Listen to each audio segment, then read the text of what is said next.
வணக்கம் நண்பர்களே, இன்றைக்கி நம்ம சூர்யா அவர்களுடைய நடிப்பில் வெளிவந்துள்ள விஸ்வநாதன் சன்ஸ் திரைப்படத்தினுடைய விமர்சனத்தை தான் பார்க்க போகிறோம்.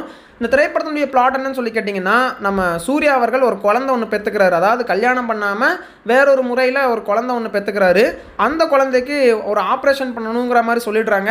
அந்த ஆப்ரேஷனுக்கு அந்த குழந்தையுடைய சொந்த அம்மா வந்து ஒரு விஷயத்தை டொனேட் பண்ணும். அப்போ தான் அந்த குழந்தையை காப்பாற்ற முடியுங்கிற மாதிரி ஒரு சுச்சுவேஷன் வருது. ஸோ அதுக்கப்புறம் என்ன நடக்குது அப்படிங்கிறது தான் இந்த திரைப்படத்தினுடைய பிளாட்டு. ஸோ இந்த திரைப்படத்தில் பாசிட்டிவ்ஸ் நெகட்டிவ்ஸ் அப்படின்னு சொல்லிட்டு பார்த்தோம்னா, ஃபஸ்ட்டு பாசிட்டிவ் வந்துட்டு புது ஸ்டோரிங்க. தமிழ் சினிமாவில் மேக்ஸிமம் நம்ம இந்த மாதிரி ஒரு ஸ்டோரி பார்த்துருக்க மாட்டோம். எனக்கு தெரிஞ்சதுக்கு முன்னாடி காதலிக்க நேரம் இல்லைன்னு ஒரு படம் வந்துச்சு. அது மட்டும் தான் இந்த மாதிரி ஜேனரில் வரும்னு நினைக்கிறேன். பட் அதை தாண்டி பெருசாக யாருமே எக்ஸ்ப்ளோர் பண்ணாத மாதிரியான ஒரு கதைக்களத்தை எடுத்து வச்சுருந்தாங்க. ஸோ அது வந்துட்டு ஒரு நல்ல பாசிட்டிவ்னு சொல்லலாம். புது ஸ்டோரி வந்து பார்த்தோன்னா இன்ட்ரடியூஸ் பண்ணியிருந்தாங்க. அது ஒரு பாசிட்டிவ். ரெண்டாவது பாசிட்டிவ் வந்துட்டு கேரக்டர் டிசைனிங். அதாவது நம்ம அமிதாப் பச்சன் அவர்களுடைய கேரக்டர், நம்ம சூர்யா அவர்களுடைய கேரக்டர், நம்ம ராதிகா அவர்களுடைய கேரக்டர், அப்புறம் இன்னும் சில கேரக்டர்ஸ் எல்லாம் இந்த திரைப்படத்தில் இடம் பெற்றிருந்தாங்க. காமெடி ஆக்டர்ஸ் அவங்களுக்கான கேரக்டருமே வந்துட்டு நல்லாவே கொடுத்துருந்தாங்கன்னு சொல்லலாம். ஸோ இந்த மாதிரி கேரக்டர் டிசைனிங் பொறுத்த வரைக்கும் இந்த திரைப்படத்தில் நல்லா இருந்துச்சு. அடுத்த பாசிட்டிவ் வந்துட்டு பெருசாக லேக் ஆகாமல் போர் அடிக்க விடாமத மாதிரி கொண்டு போனதுங்கிறது ஓகேஷாக இருந்துச்சுன்னு சொல்லலாம். அதுவும் ஃபஸ்ட் ஹாஃப் வந்துட்டு பார்த்தீங்கன்னா சுத்தமாக லேக் ஆகலை, நல்லா ஜாலியாகவே போயிடுச்சு. செகண்ட் ஹாஃபில் மட்டும் வந்து பார்த்திங்கன்னா வேறு ஒரு கதைக்குள்ளே போயிட்டு வந்த மாதிரியான ஒரு ஃபீல் இருக்கும். பட் இருந்தாலும் அந்த போர்ஷன்ஸுமே வந்துட்டு லேகியாக இல்லை, போர் அடிக்காமல் ஏதோ கொண்டு வந்து முடிச்சிட்டாங்க அப்படிங்கிற மாதிரி ஃபீல் கொடுத்துச்சு. ஸோ இந்த மூணு பாசிட்டிவ்ஸ் தான் இந்த திரைப்படத்தில். ஒன்று ஸ்டோரி புதுசாக இருந்துச்சு, ரெண்டாவது கேரக்டர் டிசைனிங் நல்லா இருந்துச்சு, மூணாவது போர் அடிக்காமல் போச்சு. இது 3 தான் பாசிட்டிவ் அப்படின்னு சொல்லலாம்.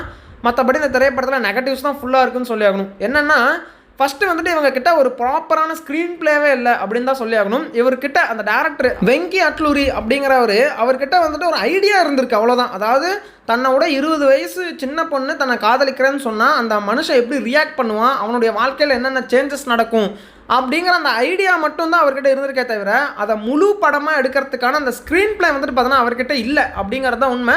இந்த படம் பார்க்குறப்பே தெரியுது, ஒரு சீனுமே வந்து பார்த்தோன்னா ஒட்டாமல் ஓடிக்கிட்டு இருக்கு. அதாவது ஃபஸ்ட் ஹாஃப் ஒரு விஷயத்தை ஸ்டார்ட் பண்ணுறாங்க, அந்த விஷயம் வந்து இன்ட்ரோல் பிளாக்ல ஒரு மாதிரி கொண்டு வந்து முடிக்கிறாங்க. ஓகே, இதுக்கப்புறம் என்ன நடக்க போகுது அப்படிங்கிற மாதிரி கியூரியாசிட்டி ஏற்படுத்துகிற மாதிரியான ஒரு இன்ட்ரோல் பிளாக்னு வச்சுப்போம். அதுக்கப்புறமா வந்துட்டு செகண்ட் ஹாஃப்லாம் அந்த கதையை நோக்கி படம் போகலை, வேற ஏதோ ஒரு கதைக்குள்ளே போயிட்டாங்க. அங்கே 1 மணி நேரம் ரவுண்ட் அடிச்சுட்டு இருக்காங்க. அண்ட் ஃபர்ஸ்ட் ஹாஃபில் வந்துட்டு நம்ம அமிதாப் பச்சன் அவர்களுடைய கேரக்டருக்கோ அப்புறம் அந்த குழந்தை கேரக்டருக்கெல்லாம் ஒரு ரோல் இருந்துச்சு, அவங்களால தான் படம் மூவ் ஆகிட்டு இருந்துச்சு.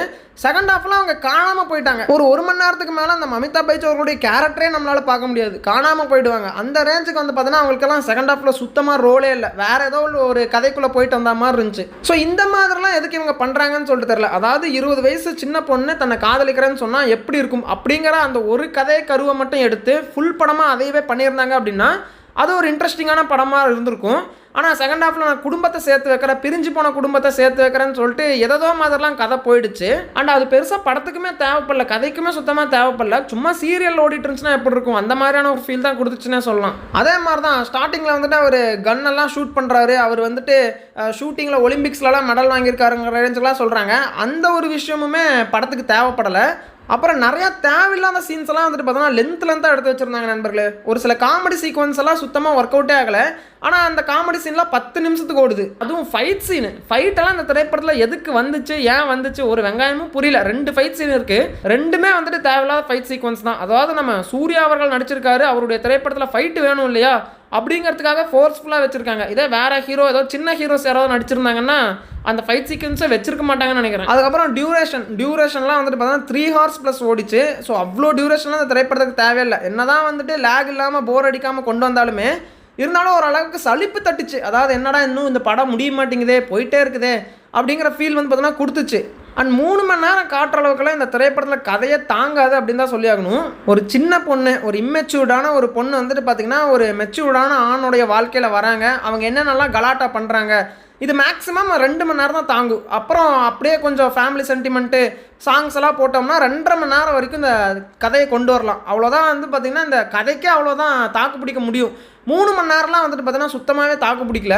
இப்போ கூட ஒன்றும் பிரச்சனை இல்லை, தேவையில்லாத நிறையா சீன்ஸ் இருக்குது. ஒரு 3/4 மணி நேரத்தை கட் பண்ணி தூக்கலாம், தாராளமாக 3/4 மணி நேரத்தை கட் பண்ணி தூக்கி அடுத்த ஷோஸ் நாளையிலிருந்து ரன் பண்ணால் கூட ஓரளவுக்கு நல்ல ரெஸ்பான்ஸ் கிடைக்கும்னு நினைக்கிறேன். அண்ட் இது ஃபுல்லாகவே ஃபேமிலி ஆடியன்ஸ்க்கான திரைப்படமாகத்தான் தெரியுது. ஒரு ஜாலியாக ஃப்ரெண்ட்ஸோடு உட்காந்து என்ஜாய் பண்ணுற மாதிரியான திரைப்படமாக இது அமையாது அப்படின்னு தான் நினைக்கிறேன். எனக்கு தெரிஞ்ச அந்த மமிதா பைஜு கேரக்டர் அந்த ஃபர்ஸ்ட் ஹாஃபில் பண்ணக்கூடிய சின்ன சின்ன சேட்டைகள் மட்டும்தான் ரசிக்கும்படியாக இருந்துச்சு. அந்த ஏரியாலாம் மட்டும்தான் நல்லா ஃப்ரெண்ட்ஸோட என்ஜாய் பண்ணுற மாதிரி இருந்துச்சு. அந்த அடல்ட் காமெடி சீக்வன்ஸு அதெல்லாமே வந்துட்டு பார்த்தீங்கன்னா என்ஜாய் பண்ணலாம். அந்த மமிதா பைஜு கேரக்டர் தான் ஃபர்ஸ்ட் ஹாஃபை தாங்கி பிடிச்சிட்டு இருந்தாங்க. மற்றபடிலாம் வந்துட்டு ஃபேமிலி ஆடியன்ஸுக்கே இது வந்துட்டு ஒர்க் அவுட் ஆகுமா அப்படிங்கிற ஒரு கேள்வி வர்ற மாதிரி தான் இந்த படம் இருந்துச்சுன்னே சொல்லலாம். அதுக்கப்புறம் வந்துட்டு நான் ஒரு விஷயம் நோட்டீஸ் பண்ணேன், எனக்கே ரொம்ப ஷாக்கிங்காக இருந்துச்சு. என்ன அப்படின்னா, இந்த ரீல்ஸில் ஷார்ட்ஸ்லாம் யூஸ் பண்ணுவாங்களே சவுண்ட் எஃபெக்ட், அந்த சவுண்ட் எஃபெக்ட்லாம் கொண்டு போயிட்டு படத்தில் போட்டு வச்சுருக்காங்க. ஸோ படத்தில் ஒரு டைலாக் வந்துட்டு காமெடியாக இருந்துச்சுன்னா பேக்ரவுண்டில் ஒரு சவுண்ட் எஃபெக்ட்லாம் போட்டு விட்றாங்க காமெடியாக சிரிக்கிறதுக்காக.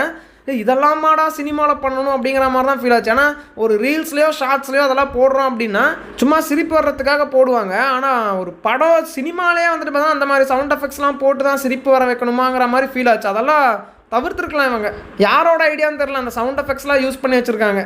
அதுக்கப்புறம் நான் சுத்தமாக இதை நெகட்டிவ் லிஸ்ட்டில் வைப்பேன்னு நான் எக்ஸ்பெக்ட் பண்ணவே இல்லை. அப்படி ஒரு விஷயம் இருக்குது. என்ன அப்படின்னா, நம்ம ஜிவி பிரகாஷ் அவர்களுடைய மியூசிக் தான். ஸோ ரொம்ப ரொம்ப சுமாரான ஒரு மியூசிக்காக தான் ஃபீல் ஆச்சு. அதாவது வந்துட்டு இம்பேக்டே இல்லாத மாதிரி சில சென்டிமெண்ட் சீக்வன்ஸ் எல்லாம் இருக்குது. அந்த இடத்துலலாம் அவர் பிஜிஎம் போடுறாரு, சுத்தமாக இம்பேக்டே வரமாட்டேங்குது. அந்த மாதிரி தான் அந்த மியூசிக்லாம் இருந்துச்சு. ஃபைட் சீக்வன்ஸில் வர்ற மியூசிக்காக இருக்கட்டும், நம்ம சூர்யா அவர்களை மாசாக எலவேட் பண்ண வேண்டிய அந்த சீக்வன்ஸில் வரக்கூடிய மியூசிக்காக இருக்கட்டும், அல்லது நம்ம மமிதா பைஜு அவர்கள் சூர்யா அவர்களை சைட் அடிக்கிறதோ அல்லது லவ் வரக்கூடிய சீனு, அந்த இடமெல்லாம் வந்துட்டு பார்த்தோன்னா மியூசிக் தான் நின்று பேசணும். அந்த இடத்துல அந்த மியூசிக் போட்டால் அப்படியே வந்துட்டு நம்ம அந்த சீனுக்குள்ளேயே போயிடணும், நம்மளே அப்படி ஃபீல் பண்ணணும். அந்த அளவுக்கு வந்து பார்த்தீங்கன்னா மியூசிக் இருக்கணும். பட் இந்த திரைப்படத்தில் அந்த மாதிரி எந்த இம்பாக்ட்டுமே இல்லை. சூர்யா அவர்கள் பயங்கரமாக சண்டைக்கு ரெடி ஆகிட்டு இருக்காரு, பேக்ரவுண்டில் எவனோ ஒருத்தன் ஏதோ ஒன்று வளரிட்டு இருந்தால் எப்படி இருக்கும் அந்த மாதிரி தான் ஏதோ ஒரு பேக்ரவுண்ட் ஸ்கோரை போட்டு வச்சிருந்தாரு. அதெல்லாம் சுத்தமாகவே ஒர்க் அவுட் ஆகலை. அந்த சாங்ஸுமே வந்துட்டு பார்த்தீங்கன்னா பெருசாக கேட்குற மாதிரிலாம் ஒன்றுமே இல்லை. அந்த பட்டாம்பூச்சி அப்படின்னு சொல்லிட்டு ஒரு சாங் இருக்குது, அந்த சாங் ஏதோ பரவாயில்ல. அப்புறம் இன்னொரு கல்யாண சாங் ஒன்று இருந்துச்சு, அது எனக்கு பெருசாக ஒர்க் அவுட் ஆகலை.